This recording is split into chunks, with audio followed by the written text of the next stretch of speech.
Imagínate vivir en un mundo en el que cada rincón a donde vayas una cámara te vigila.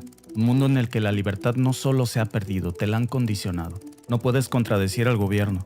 Y hasta amar está prohibido. Cualquiera puede traicionarte. Este hombre se llama Winston Smith. Y al igual que nosotros se encuentra atrapado en ese mundo. Mientras camina siente el peso de una verdad que no puede pronunciar. De un sistema que no puede desafiar. Pero muy en el fondo se pregunta, ¿y qué pasaría si lo hiciera? En medio de la opresión del sistema en el que vive, de la desesperanza, surge una chispa, un atisbo de rebelión. Pero toda rebelión tiene su precio, y ese precio puede ser la habitación 101, de la que nunca nadie ha salido completo. Si quieres saber qué hay dentro de esta habitación, quédate que en un momento te lo voy a contar. Esta es la historia de 1984, el libro prohibido. La obra maestra de Orwell, y quizá al final de este video descubras por qué 75 años después de que esta novela fue escrita, parece hoy más cada vez nuestra realidad. Y puede que te preguntes por qué deberías de conocer esta historia, por qué justo ahora. 1984 de George Orwell nos advirtió sin saber de muchas de las cosas que hoy estamos viviendo. Este libro tiene un mensaje oculto tan poderoso que incluso fue prohibido en los tiempos de la URSS, y hoy esos ecos del pasado resuenan en todo el mundo. Winston es el fiel reflejo de la rebelión silenciosa. Un hombre de edad mediana con una apariencia bastante corriente. Trabaja como empleado en el Ministerio de la Verdad. Su trabajo diario es meticuloso y perturbador. Reescribir artículos, modificar fotografías, borrar personas de la historia. Es un escultor de realidades, moldeando el pasado para que se alinee con la narrativa oficial de su partido. En cada línea que modifica, en cada foto que altera, Winston está retorciendo la realidad, convirtiendo hechos en ficciones y verdades en mentiras. Y lo hace con una precisión que solo puede provenir de años de práctica y temor. Pero detrás de esa fachada de lealtad y eficiencia, en lo más recóndito de su mente surge un torbellino de dudas y cuestionamientos. Aunque sus manos ejecutan los dictados de su partido, su mente, en silencio, se revela. Y se pregunta, ¿cuántas veces ha cambiado una verdad? ¿Cuántas personas ha borrado del registro oficial? ¿Cuántas verdades ha creado? Con cada alteración siente que una parte de la realidad se desvanece y en su lugar se implanta una mentira diseñada para controlar, para manipular, para dominar a la sociedad. Un día mientras Winston trabaja en el Ministerio de la Verdad, manipulando noticias y alterando la realidad para que se alinee con la propaganda del partido, sus ojos se toparon con una figura que desentonaba con el resto grisáceo y monótono. Ella es Julia, una joven de cabello oscuro y ojos brillantes. En ese breve instante ambos reconocieron una chispa de rebelión en el otro, un deseo de desafiar el sistema que los oprimía. Julia trabajaba en el departamento de ficción del Ministerio de la Verdad, pero también era una ferviente miembro del Partido Juvenil Antisexo. Su función ahí era castigar todo tipo de relaciones sexuales prohibidas por el partido. Cualquier vestigio de pasión o deseo que pudiera distraer a las personas de la lealtad absoluta al partido tenían que ser eliminadas, y para eso estaba Julia. Cada vez que denunciaba un acto de amor, una parte de su alma se retorcía de dolor. La hipocresía de su papel se había convertido en una carga casi insoportable, porque en lo más profundo de su ser Julia ansiaba esa libertad, esa conexión genuina y auténtica que el partido intentaba eliminar.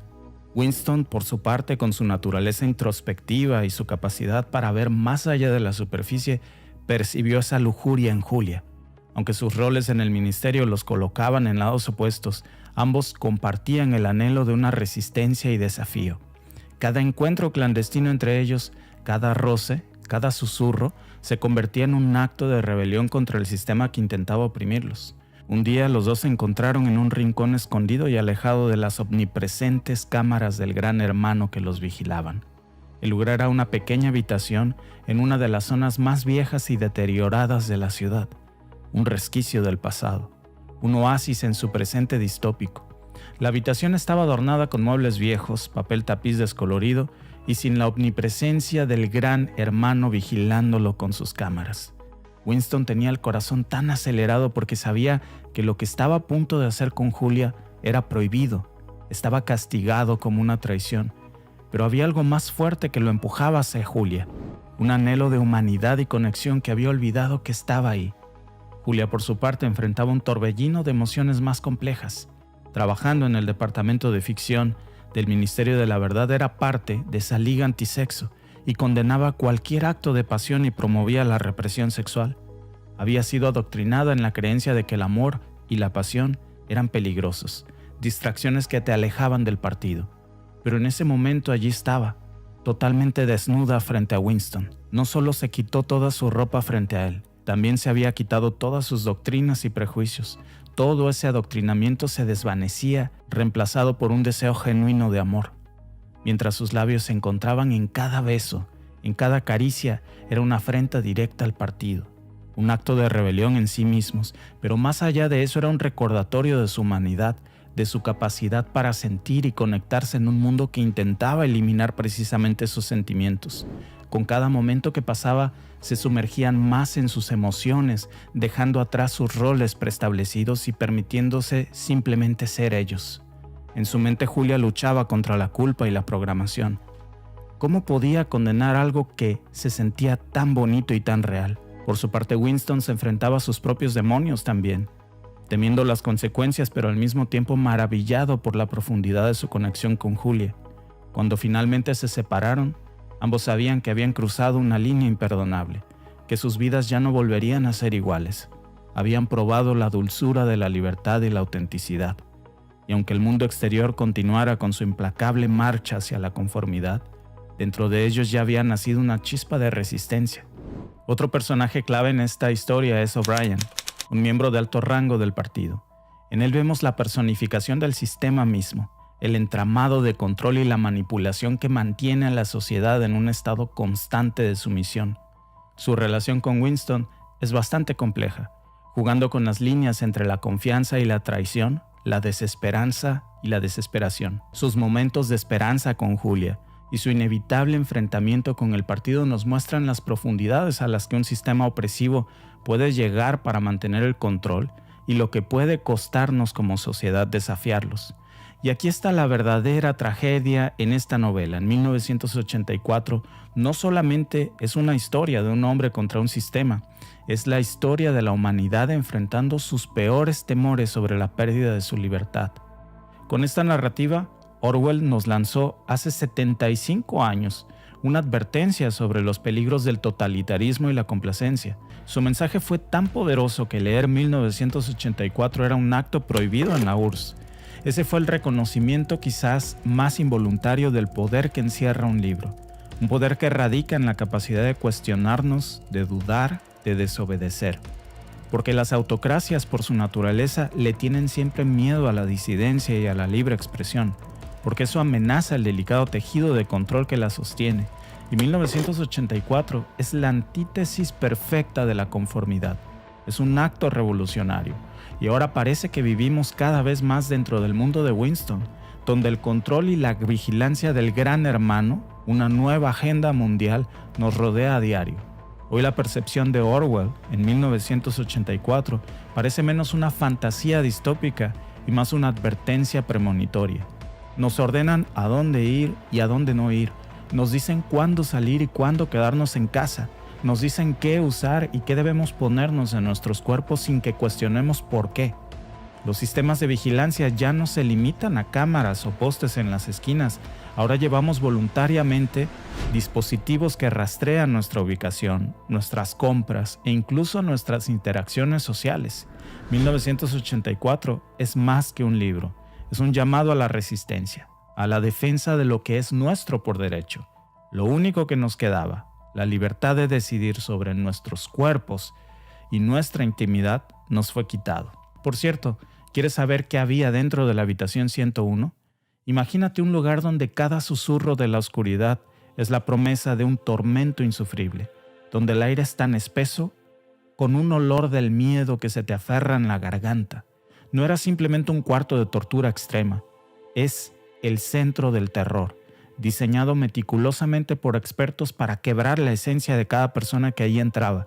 Los que eran llevados allí no se enfrentaban a un castigo genérico, enfrentaban un tormento específicamente diseñado para ellos, basados en sus temores más íntimos y oscuros. Si temías, por ejemplo, las alturas, entonces te encontrarías suspendido en un abismo por la ventana durante días y noches enteras, soltándoles la cuerda para dejarlos caer a ratos. Si tu miedo eran los insectos, entonces te verías rodeados por enjambres de criaturas repugnantes, y si lo que más temías era la soledad, si tenías miedo a la sangre, por ejemplo, verías a tu propio cuerpo sangrar hasta el desmayo para ver lo mismo al despertar. Los gritos que emergían de esa habitación eran el canto de las almas desgarradas, el eco de los espíritus quebrados. Cada minuto en la habitación 101 podía sentirse como una eternidad, y muchos preferían la muerte antes que enfrentar de nuevo sus errores. Porque no solo era un sitio de tortura física, era un lugar donde tus peores pesadillas, esos demonios que te acechan en la quietud de la noche, cobraban vida. Hoy la esencia de la habitación 101 nos recuerda nuestra vida diaria, en un sistema que utiliza el miedo como una forma de control y movilidad social, con las presiones de conformarse, el miedo al rechazo, el miedo a enfermarnos, el miedo a morir, la angustia de no ser suficiente, el terror de la pérdida. Nuestra versión contemporánea de la habitación 101 podría ya estar aquí.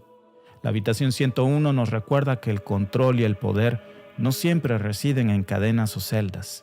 A menudo el control más efectivo es aquel que se ejerce sobre la mente y el alma, explotando nuestros cuerpos, nuestros miedos, nuestras vulnerabilidades.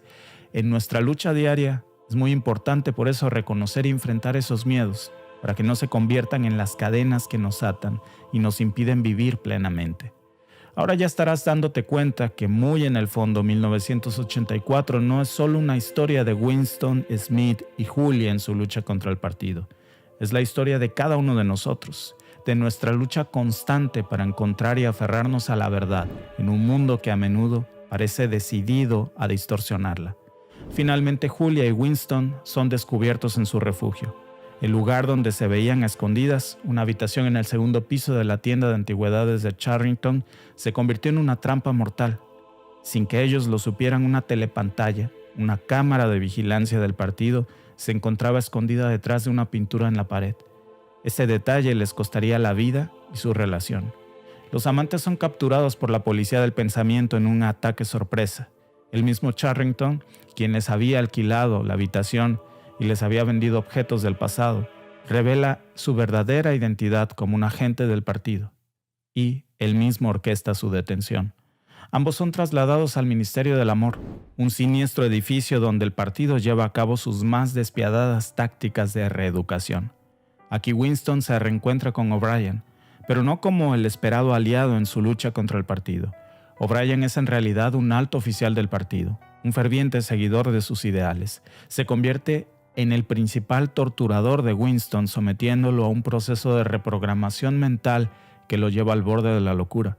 Winston enfrenta su miedo más profundo en la habitación 101. Acorralado con la amenaza de ser devorado por ratas hambrientas, en un momento de desesperación total, implora que el tormento sea infligido a Julia y no a él, traicionando así su amor por ella. Tras ser liberado, la personalidad y espíritu de Winston están totalmente destrozados. Una tarde, en un encuentro fortuito, se cruza con Julia. El amor y la pasión que una vez compartieron han desaparecido por completo. Ambos admiten haberse delatado bajo la presión de sus respectivas torturas. El fuerte lazo que una vez los había unido se había roto por el partido. Winston, ahora un mero cascarón de su antiguo ser, se encuentra con frecuencia en el Café de los Castores. Allí, mientras escucha las noticias que emanan de la telepantalla, derrama lágrimas. No son lágrimas de rebeldía, ni de tristeza, sino de un genuino amor y adoración hacia el gran hermano. El partido ha ganado, y Winston ha sido completamente subyugado.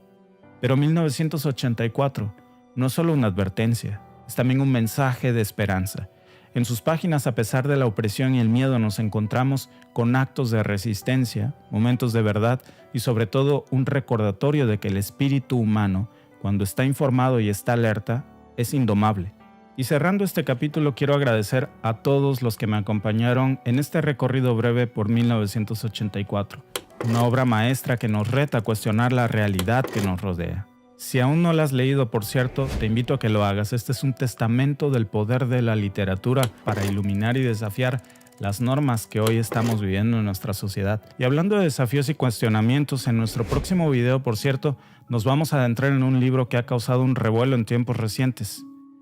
COVID-19, el gran reseteo. ¿Adivina quién lo escribió? Una obra que explora las implicaciones y cambios que esta pandemia trae al mundo tal como la conocemos. No te lo pierdas y como siempre, si te ha gustado este contenido, suscríbete para seguir en este viaje literario juntos. Nos vemos en la próxima.